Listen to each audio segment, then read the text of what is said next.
Good evening, this is Mr. Wintermelon. So we have learned how food are digested into molecules that are soluble.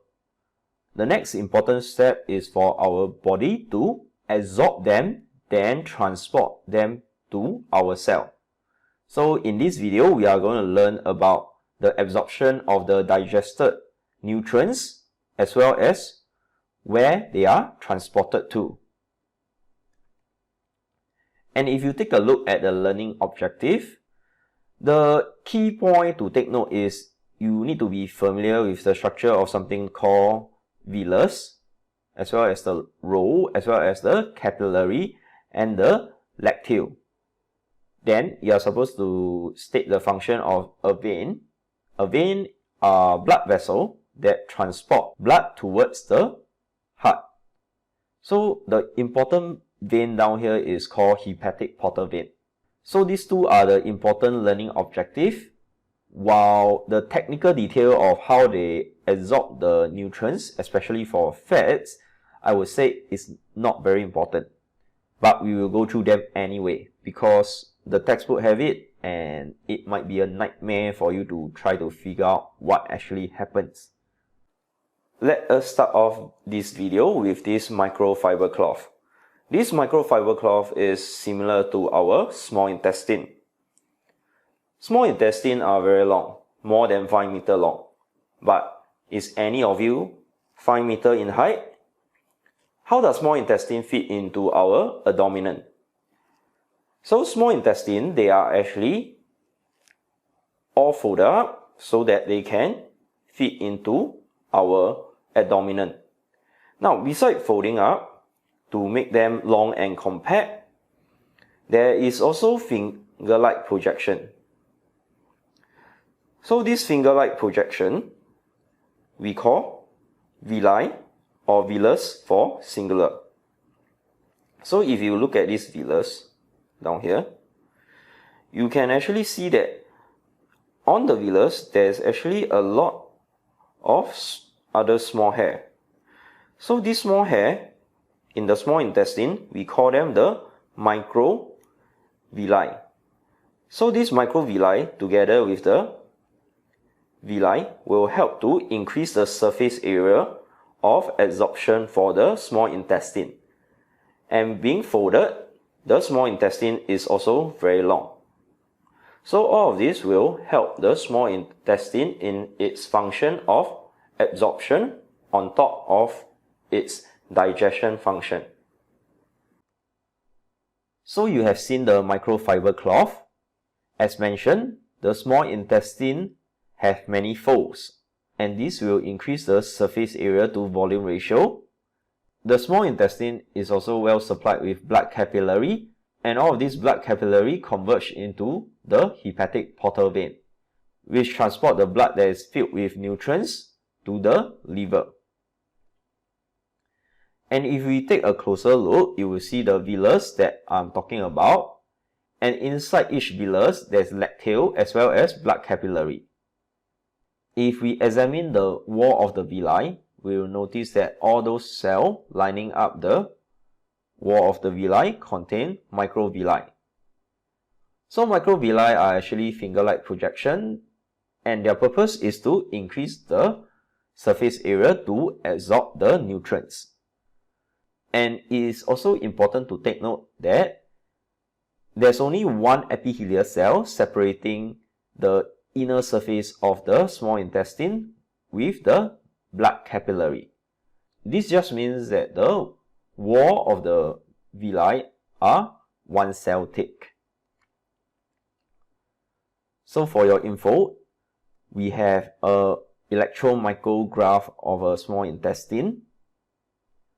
And small intestine, they absorb both water, glucose, as well as amino acid. We will talk about fat later.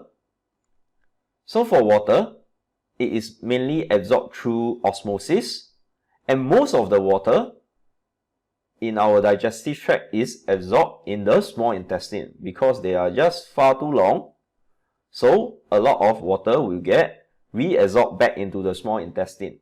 They can be water that we have drunk, or they can just be the liquid that we secreted out. For example, your amylase inside your mouth is secreted together with saliva. Same thing for other enzymes, they are secreted in a solution form. So no enzyme are secreted in its solid form. For glucose and amino acid, at the start of the small intestine, they are absorbed through diffusion.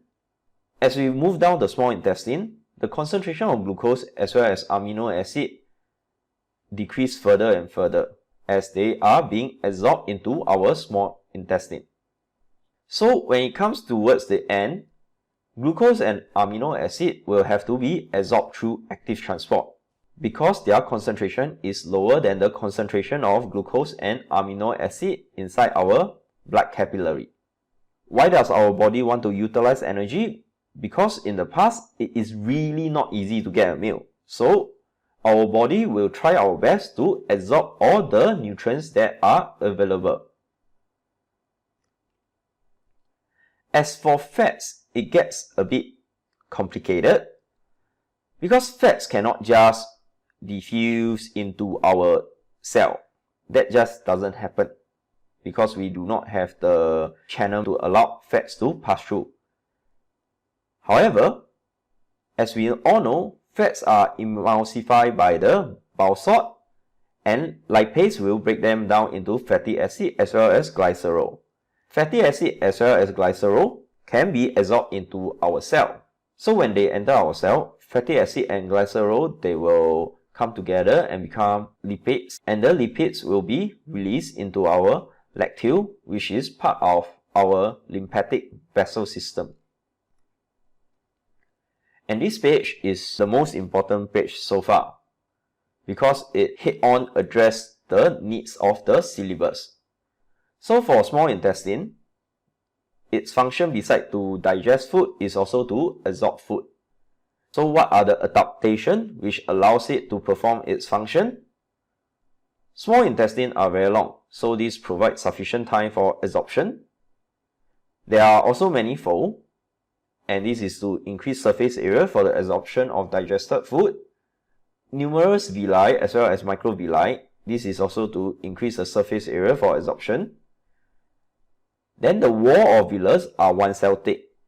So please remember, this one, the keyword here is actually wall. Wall of villus is one cell thick. You cannot say that the villus is one cell thick because they are not.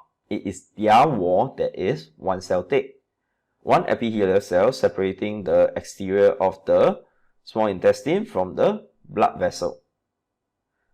And this one cell thick wall will allow a short distance for diffusion to take place, which is why rapid absorption of digested food can take place due to this one cell thick wall. Small intestine is also richly supplied with blood capillary, and once the nutrient enter the blood capillary, they will be carried off so that we do not have blood that is high in concentration of nutrients. In this way, it helps to maintain a steep concentration gradient as absorbed food are constantly being transported away. So please copy down this structure or adaptation to function. It is very important. After the food is absorbed, where is it sent to? So all the absorbed food are being carried to our liver through this vein called hepatic portal vein. Important to remember this vein, hepatic portal vein. Hepatic portal vein will be the vein with the highest concentration of nutrients. After the food have been delivered to our liver will detoxify it, which you will learn in the next video, and the food are being sent to rest of our body. Glucose will be used as energy, and excess glucose will be stored as glycogen. Amino acid is used for growth and repair, and excess amino acid will be secreted out in our urine. Glycerol and fats are being used in cell membrane as well as to supply energy. and excess fat is being stored as adipose tissue to protect us from the cold. So this is all for what happened to the nutrients that we absorb into our body and become part of us. What about the undigested food? So the undigested food will go into the large intestine. The large intestine consists of several parts before ending up in the rectum.